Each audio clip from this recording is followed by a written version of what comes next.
Welcome back to our channel, Elementary, my dear, where we make nutrition science easy for you to digest.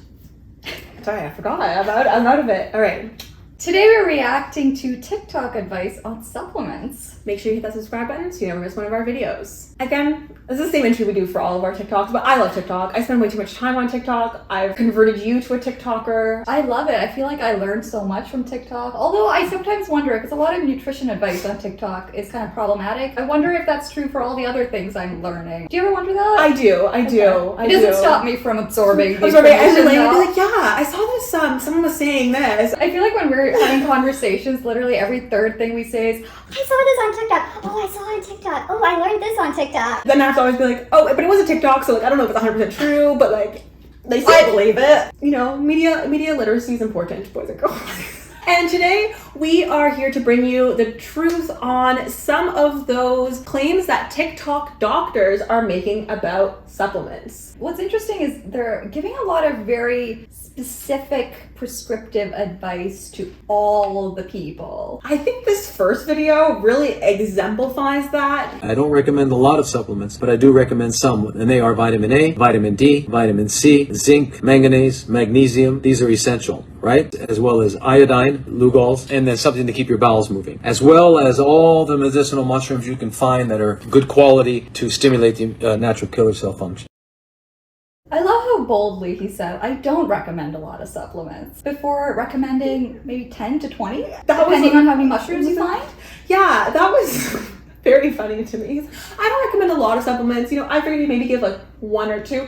No, he wants you to take the full supplement aisle. You go into Shoppers and you just shred into your cart, and that's what he wants you to be taking. And then also go over the health food aisle and get all the mushroom stuff. Supplements are kind of a contentious thing. You know, there's a lot of people like food first, but there definitely is a role for supplements. However, we need to be really careful when we're giving advice around supplements. For example, something that stuck out to me with this doctor is that he's like, take vitamin A. Vitamin A is a fat-soluble vitamin, which means it can accumulate in the body, and there actually is an upper limit after which vitamin A can be kind of harmful. Additionally, people who are pregnant who are taking vitamin A, it could actually cause birth defects in the fetus. I feel like having this broad sweeping statement of everyone take vitamin A could be just a little bit harmful. Supplements, absolutely, they can definitely play an important role in supporting our health, but ultimately it kind of comes down to what else is going on in your life, what else are you eating, are there certain nutrients, vitamins, or minerals that you're especially lacking or not getting enough of, or maybe you have higher requirements of. In those types of cases, maybe there's room for supplements, and it might even be for only a short period of time. Maybe your needs are a little bit higher, or you're not able to eat certain foods. You know, there's so much nuance. It varies person to person, age to age, life stage to life stage. So to just say like, oh yeah, spend all of this money on all of these supplements, and a lot of those stuff, even like vitamin C, vitamin A, like these are things that you can get quite easily from food. Like it doesn't necessarily require a lot. Like it's not like vitamin D, I think, is something that's a bit harder to get through food, you know, in adequate amounts. A lot of the other ones that he mentioned are ones that we can quite easily get from food. So to not even kind of bring that into the conversation was odd. When people give these long lists of supplements, I think it comes from this idea that, oh, we know that these are beneficial, therefore having more will be better. And that is definitely not the case. And every single one of these nutrients that he mentioned are available from food. So the role of supplements in here would only be if you're not getting quite enough from food. And if you are getting enough from food, it's unlikely that supplementing with more will be beneficial. If anything, it could actually be harmful. Boom, Dr. Thomas. Oopsie. Dr. Byron Artis. I think his name is Brian. Brian, what did I say? Byron? Did I say Byron? Yeah. Oh, a little dyslexic moment. Magnesium by far is the #1 mineral deficiency in the entire world. Well, at minimum, you should be doing 500 milligrams of magnesium every day regardless for your entire life. I would actually take magnesium in a supplement form, take that dose, do it for 2 weeks. If you don't see improvements in your bowels and your sleep and your leg cramps, whatever it is you might be dealing with, your high blood pressure, you should switch formulations at the end of 2 weeks. But if you see improvements in those things, just continue to stay on that same form you've been taking. There's several forms I love. Magnesium citrate, magnesium threonate, L-threonate, magnesium orotate, gluconate is another version, glycinate's another version. More bold statements. I would say TikTok doctors are anything if not bold? It's a chiropractor. Oh! I looked into him. I know that chiropractic medicine is weird because I feel like some people are really, really into it. And then I also hear that it's kind of pseudo-science-y. So I was just like quickly looking on Wikipedia, and I was surprised, like straight up on Wikipedia, it says that it's a form of alternative medicine that's based on pseudoscientific ideas. Yeah, it's that you're like, I think it's that your back is like tied to your whole entire body, and like by like restoring alignment in your spine or something, it's gonna like cure everything. Yeah. So some of them are almost like physios, which I think is more legitimate, but there are some chiropractors who really extend outwards. But yeah, so when we say doctor, we do mean chiropractic medicine. And that just goes to show that like doctor means a lot of different things. So if someone comes on the internet saying they're a doctor, it's very possible that they may not be a doctor. Also possible that they could have like a doctor, like a PhD in, I don't know. Why can't we think of a single field? That's not like science related. I mean, physics, you could say. Yeah, PhD in physics, and they're saying, I'm a doctor, let me tell you about your health. And I think because we have that kind of like bias, it's like, oh, doctor, a medical doctor who's talking about health, duh. You're just not even going to question it. Especially sometimes they'll come on with their lab coats or their scrubs on, and it just makes it easy for your brain to jump like, oh, I should be listening to this person. They know what they're talking about. And this isn't to say that if someone is a medical doctor or not, it doesn't automatically give them credibility or take away credibility. It's more just something, another variable to consider when kind of evaluating the evidence in front of you. So let's get into it. This guy was talking a lot about magnesium, and he feels that everyone should be taking 500 milligrams of magnesium supplementation every single day for your entire life. Let's talk about what magnesium is, first of all. I'm sure you guys have all heard the word magnesium before, but it is an essential mineral, meaning that we do need to get it from our diet, whether through food or supplements. Magnesium is involved in a lot of chemical processes in our body. So we have a lot of physiological chemical processes that goes on. A lot of them require the help of enzymes, and you might remember from like, what, high school bio or middle school science? I don't know. But enzymes essentially help catalyze chemical processes. But unfortunately, some of these enzymes are kind of needy and they need the support of a little friend. And these friends are called cofactors. And magnesium essentially is a cofactor in hundreds of enzymes. So they're really, really important in a lot of our processes. They're involved in like protein synthesis, lipid synthesis, energy production, cell signaling, nucleic acid production. That's what makes up your DNA. Magnesium is really, really important because it's part of so many different processes. And so, you know, if you did have, let's say, a magnesium deficiency, it has the potential to affect a lot of different things. I'm sweating. I feel like I'm actually like bubble sweats. Not bubbles, what are they called? Like beads of sweat? Maybe on your eyebrow here, actually. Oh. Yeah, just Are you not warm? I'm warm, but I'm not that warm. Okay. We're going through a hot flash here? Oh no. Okay. I'm going through perimenopause right now. Okay. Dr. Ardis comes in really hot from the beginning with magnesium is the #1 nutrient deficiency in the entire world. Bold statement from the jump.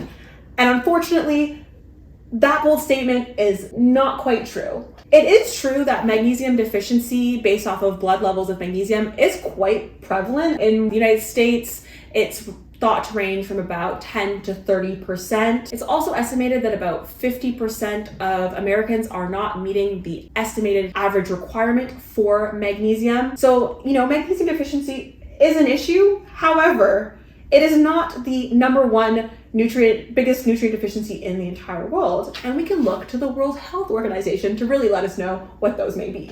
I know a lot of people aren't a huge fan of the World Health Organization nowadays, especially, you know, in light of relatively recent events. However, according to them, iron, iodine, and vitamin A deficiency are some of the most common deficiencies in the world. I don't know where he came up with that, honestly. When I was looking into the research for this, did not find a single source that said that except for this man. So the next point that he made was that every single person should be taking at least 500 milligrams of magnesium supplements every single day for the rest of their lives. This is very interesting because when it comes to a lot of the vitamins and minerals that we consume, there's what we call the tolerable upper intake level. And this is essentially the max maximum average daily intake that is unlikely to pose adverse health effects or adverse outcomes in our bodies. With magnesium specifically, and for adults 19 years and over, the upper limit for magnesium is 350 milligrams per day, and specifically from supplements. So getting more than that from food is not as much of a concern as it might be from getting supplement forms. And when you talk about people that are younger than adults, that upper limit is even lower. The way that this specific UL was set was based off of diarrhea. So they determined that having more than 350 milligrams of magnesium per day increases your risk of having diarrhea. You hear that a lot from, because I know nowadays magnesium calm is often used for people that have trouble falling asleep. And I know people that are maybe a little overzealous with their dosage to experience diarrhea. I think this is a well-known effect of magnesium, and it does end up being used for that purpose therapeutically, as a laxative for people that might be suffering from constipation. And like a little diarrhea, you might think, okay, not a big deal. But honestly, having chronic diarrhea is actually a big deal. It can have negative influence on your electrolyte balance, on your hydration status. It can impact your ability to absorb nutrients in the long term. So generally, having diarrhea is not great. But not only that, long-term increased use of magnesium supplements could actually lead to high levels of blood magnesium. And just as low levels of blood magnesium are bad, high levels are really bad too. And this could lead to a lot of different issues, including issues with your cardiovascular system, and also can lead to really low blood pressure. It can also have impacts on your musculoskeletal health. And this is especially true in people who might have other health problems, especially people with kidney disease. So throwing out these broad sweeping statements being like everyone needs to be taking 500 milligrams of magnesium every single day for your whole entire life might not be the most nuanced take that there is, especially because 500 milligrams of supplemental magnesium is a lot. And a lot of people in the comments were like, oh, should I do this? Which brand should I take? Should I do this? Should I do that? So I think people are very much receiving that message, possibly without taking their own health conditions and well-being into consideration, or what their diet looks like. Yeah, supplements are so easy to get. Like, I watched this video, I could walk into any grocery store, any drugstore, and buy magnesium off the shelf without consulting, maybe my nephrologist for the fact that I have kidney disease and I could be at risk of high blood magnesium, which is a serious issue. That being said, if you are concerned about your magnesium intake, the good news is that we can quite easily get it from the food that we eat. Especially good sources are things like nuts, some cereals, as well as leafy greens. Also, as Ravina mentioned earlier, the risk of overdoing your magnesium is only for supplements. So you can have as much nuts, leafy greens, whole grain cereals as you want without risk of overdoing it on your magnesium. And then he went on to say to take that dose for at least 2 weeks, and that you should expect to see a lot of different benefits, and that if you don't see that, then switch the type of supplement that you're taking. I'm not sure where the 2 weeks is coming from, and I think the benefits that he was talking about, he mentioned a few different benefits, but then also said anything. If it doesn't improve anything that you're going through. Imagine, I'm having relationship issues. Gotta take the magnesium. That's what's missing. Looking to get a raise. Magnesium. We're in a cost of living crisis. Have we all considered getting on some magnesium? Oh, that'll stop inflation, right? Exactly. Doctor here of chiropractic, doctor of chiropractic, also states that there's like 1,000 different types of magnesium, that you should switch it up if you don't see differences in 2 weeks, which, as far as I'm aware, based off of the research that I've done, that is something that he just made up. Maybe that's one of his chiropractic protocols he's come up with. Doesn't seem to be based on science at all. But he says switch it up to a different kind. And there are quite a few different magnesium supplements. In terms of what kind of supplements to go for, is choosing a organic magnesium salt rather than an inorganic magnesium salt. And that's just because it's more bioavailable, meaning your body can absorb it and use it better. So his protocol was basically like, oh, do this for 2 weeks and you're probably going to see a lot of different benefits, and then if you do, then stay on it. If you don't, then switch. So what are these possible benefits? He did mention blood pressure. There's actually quite a few observational studies that look at the relationship between magnesium intake and blood pressure. For example, there's a 2017 meta-analysis that looked at the relationship between magnesium intake and the risk for hypertension, and they did find that there was a dose-dependent relationship where higher magnesium intakes were associated associated with lower risk for hypertension. And the likely mechanism there is that magnesium does act as a natural calcium channel blocker. You might know, for those that do have hypertension, one of the most common pharmaceutical treatments for them is a calcium channel blocker. This just helps with dilating arteries, and as you can imagine, like the more volume that your arteries have, the less pressure there is in there. Magnesium, because it's involved in so many different processes, has been really studied for its effect on a lot of different conditions, one of which being osteoporosis. There's some early research that shows that magnesium supplementation can help improve bone mineral density in those with osteoporosis, especially in conjunction with hormone therapy. There are both direct and indirect mechanisms that might be contributing to that effect. For example, low levels of magnesium actually can reduce the levels of osteoblasts in our body, and osteoblasts are what helps form our bones. Low levels of magnesium also increase levels of osteoclasts, which tend to break down our bones. Not only that, having low levels of magnesium actually changes the structure of your bones, making them more brittle. In the case of osteoporosis, we're really concerned about fractures already, and if your bones are more brittle, that's not great. So there have been lots of claims about magnesium in sleep. This is one I've heard quite often. Really, the findings are very, very mixed, and it's hard to come to a conclusion on the effects of magnesium with sleep, especially because sleep is something that's just so complicated. There was a 2022 systematic review that looked at both observational research and experiments.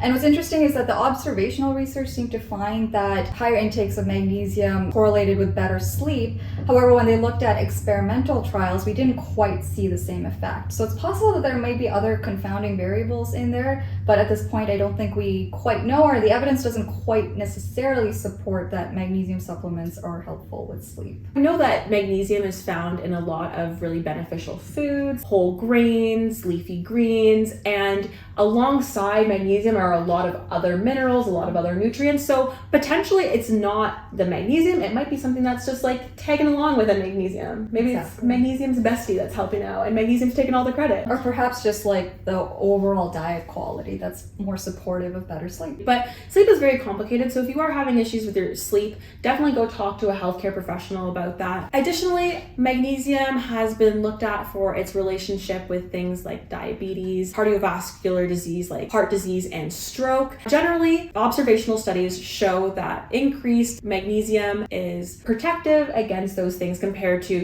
people who have very low intakes. But again, this might be a comment just on overall diet quality. I don't think this was necessarily based on supplement use, right? No, this is just general intakes, and some studies they did stratify it into like people who take supplements and those who don't. And there is a lot more research that needs to be done in terms of actual experimental studies so we can really get down to it. Is it the magnesium, and is it beneficial in this form? It's interesting too, because he was kind of talking about giving yourself like a 2-week timeline, but when you're talking about a lot of these types of health outcomes, these are much more longer term things. So I'm actually not totally sure like how much you could really see within 2 weeks. Perhaps what he was referring to was specifically things like bowel health, which also is kind of a general term. I'm not totally sure what he meant by that. As we kind of alluded to before, magnesium can act as a laxative, so if constipation is, a concern for you, then I think it could certainly help with that. I think it just means like regularity. But again, like there's a lot of other things that you can do to keep things regular that aren't really inducing just osmosis into your bowels. Like, typically chronic constipation is indicative of a longer term problem. So this might be something where you might be able to try magnesium in the short term, and then maybe add some more leafy greens in to get your magnesium, but also some fiber in there, get some more hydration, and we really tackled the root of the problem there, This doctor also talked about magnesium and muscle cramps, and there was a big Cochrane review done in 2020 on this topic, and they determined that it's really unlikely that magnesium would help with muscle cramps in older adults, and there's just not enough information to make claims about other groups. However, maybe in pregnancy, there could be maybe a benefit, but we just don't have enough information at this time. I think that this doctor is really doing something that like a lot of people end up doing. They see one study on a topic and they're like, magnesium. Everyone needs to be taking magnesium. It's going to help with all these different things. And what did he say? He said anything that might be plaguing you, because he maybe read like 2 or 3 studies. Most issues are pretty complex. So if it came down to just one nutrient, how lovely would that be? just Hey, I feel like our jobs would Oh, be a that'd lot be so easy. easier. Oh. So what's the verdict here? I think most people probably don't need a magnesium supplement, and especially at that high of a dose. I think it ultimately does come down to what your diet looks like, what your health looks like, what other variables look like. Maybe your requirements happen to be higher. Your requirements might also be lower depending on what other health conditions you have. It's definitely a case-by-case basis, and I think it is worth looking at your diet first to see if maybe there's an opportunity to add more magnesium either through food or supplementation, but I think that's got to be the starting point. All right, next message or next one. 3 things about dietary supplements that your doctor wants you to know. Part 1. The last one might shock you. First up, supplements are not for everybody. Just because your mother, brother, sister's friend told you that it was good for something doesn't mean it always is going to be. Supplements can interact with medications, and frankly, if we don't look at your lab work, we don't even know if you need it. Number 2, you should be looking at science to make sure that they even make sense. Do they even have peer-reviewed articles? Let's make sure that what we're taking is actually going to be helping our health. Before I get to the third juicy one, why don't you go ahead and click that plus sign so you can follow for more tips and double tap that screen for me. The third juicy one is that you have to stay away from those proprietary blends. Companies that make the proprietary blends don't actually have to put any of the ingredients amounts on the label and should heavily be avoided. Want to know more juicy facts? Go ahead and like and follow for part 2. I love you. What's her name? Dr. Faithful Doc. Dr. Faith. Oh, her name is Faith, I guess. Aw. Dr. Faith With Coates. Coates. All right. Well, Dr. Faith Coates, you get a We dietitian round of applaud you. applause. Okay, I already forgot what the first one was. First up, supplements are not for everybody. That's so important. I think that's kind of our take-home message as well. Supplements can absolutely be useful, but person to person, which supplement, what dose, whether it's a multivitamin or specific nutrient or specific vitamin or mineral or whatever it might be, it's going to vary person to person, day to day even possibly. Like if you're going through a surgery, you might need a little bit more of something or a little bit less of something. And she makes a really good point, is that I think people think supplements, they're like nutrients, they're healthy, there's no risk to them. But, as we mentioned, there are potentially risks with taking these supplements at high doses. Additionally, if you're on medications, sometimes something like a mineral can actually bind to a medication and make it not active. Sometimes it can have the opposite effect where it can make a medication that you're taking at a regular dose be more potent. So supplements aren't something to take lightly, and you should really consider the risks and benefits. And if you're maybe unsure about something, that's when you talk to a healthcare professional like a dietitian or a medical doctor to see if maybe a supplement is a good option for you, and if so, how much and which ones. I'm really tired. I already forgot what she said. Second Second. one was see if there's clinical research on It something. was good for something, doesn't know if you need it. Have peer-reviewed articles. Yes, make sure that there's actually evidence to support that the supplement is useful. I love this one. And when we were talking about magnesium supplements and their impact on sleep, I think this is where there might be some confusion, because sometimes there might be some evidence, like observational research, that might suggest something. I think it's very easy to jump on that bandwagon and say, oh my goodness, so we need a lot more of this so that we can overhaul this area of our lives. And that might not be true, because again, observational research, there could be so many confounding variables. It's difficult to really tease out which variables, is there a cause and effect relationship there or not. Random doctor on TikTok who's telling you to take 20 different supplements plus some mushrooms, maybe. But that's not that many. Yeah, of course. Very few. Very few. Something else to look at is these studies have very specific protocols. They're calling for a certain number of milligrams given at a certain time of the day, with food, without food. We have to look at those studies and how they're done to determine their applicability. It's easy to say, oh, this study found magnesium did X, but how much magnesium were they taking? It's possible that if you're taking more or less, you're not going to get that effect, or it might be actually harmful. Maybe they're taking it with food and you're not taking it with food, and that could also affect the efficacy. So this is where, making sure if you are going to take something, you're really looking at the science to see how is this actually effective and how can I implement this best in my regular life when I'm not a little lab rat like people in the study.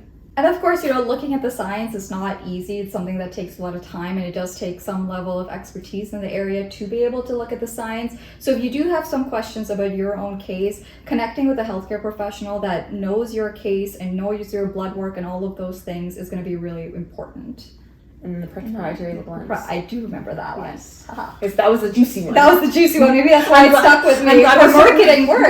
Yeah. I'm glad we stuck around for that one. So I see what she's saying. When it's a proprietary blend and they don't have to disclose what's actually in it. I do think a lot of products like that have a blend of different things, they might advertise that they have this mushroom and that other thing and that other mineral.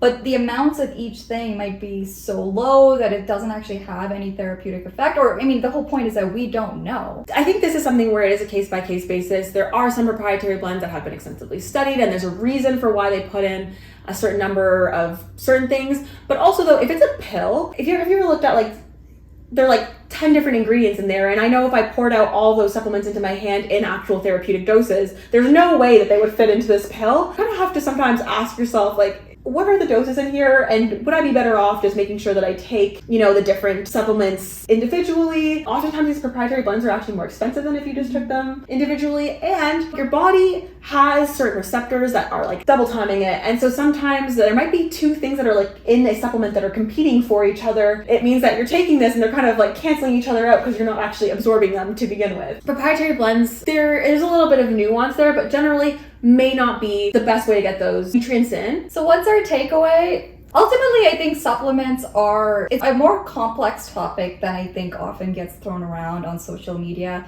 And I think we've said it like 80 times already, but it ultimately comes down to, it's a case-by-case basis. What does your overall diet look like? What are your needs right now? What other health conditions are you going through? What other medications are you taking? All of those variables need to be considered before we can determine whether you need any type of supplement. Generally speaking, overt nutrient deficiencies, generally speaking, tend to be quite rare in places like North America. I think there's definitely opportunities and room for improvement for different nutrients for different people, but again, it's a case-by-case basis.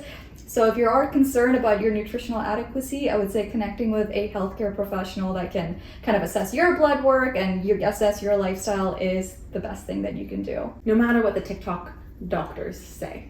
Thank you so much for watching. Be sure to like, comment, and subscribe. Hit that notification bell so you never miss a video, and follow us on Instagram and TikTok. Thanks for watching. Bye.